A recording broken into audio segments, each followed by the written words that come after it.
అప్పుల బాధలు వెంటాడుతున్నాయా? అయితే 6 JVR వారి జాతిరత్నాలు ధరించండి. వెల్కమ్ బ్యాక్ టు మనం టీవీ. నేను మీ అశ్విని. స్విట్జర్లాండ్లోని ఆల్ప్స్ పర్వతాల్లో ఘోర విపత్తు చోటు చేసుకుంది. బీచ్ గ్లేషియర్ హిమానీ నదం ఒక్కసారిగా కుప్పకూలి ఏకంగా ఒక గ్రామం మొత్తం కనుమరుగైపోయింది. మే 28వ తేదీన జరిగిన ఈ విపత్తుకు ముందుగానే భూగర్భ శాస్త్రవేత్తల హెచ్చరికలతో గ్రామంలోని 300 మంది నివాసితులు పశువులను ఖాళీ చేయించి వేరే ప్రాంతానికి తరలించారు.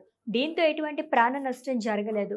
కానీ 64 ఏళ్ల ఓ వృద్ధుడు కొండ చర్యల కింద చిక్కుకుని గల్లంతైనట్లుగా తెలుస్తోంది. దీంతో రక్షణ బృందాలు డ్రోన్లు, జాగిలాలతో గాలింపు చర్యలు చేపట్టారు. అయితే ఈ శిథిలాల అస్థిరత కారణంగా గాలింపు చర్యలను తాత్కాలికంగా నిలిపివేసినట్లుగా సమాచారం. కేవలం 40 సెకండ్ల వ్యవధిలోనే ఈ హిమానీ నదం కూలిపోవడంతో ఒకప్పటి అందమైన గ్రామం ఇప్పుడు శిథిలాల దిబ్బగా మారింది.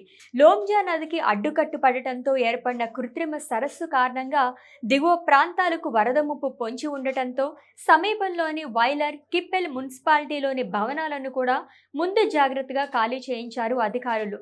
కొత్తగా ఏర్పడిన ఈ సరస్సు నుంచి పెద్ద మొత్తంలో నీరు బయటకు వస్తే చుట్టుపక్కల భూభాగం మొత్తం కోతకు గురయ్యే ప్రమాదం ఉందని అధికారులు హెచ్చరికలు జారీ చేశారు. అయితే ఈ విపత్తు సంభవించడానికి ప్రధాన కారణం వాతావరణ మార్పులే అని శాస్త్రవేత్తలు భావిస్తున్నారు.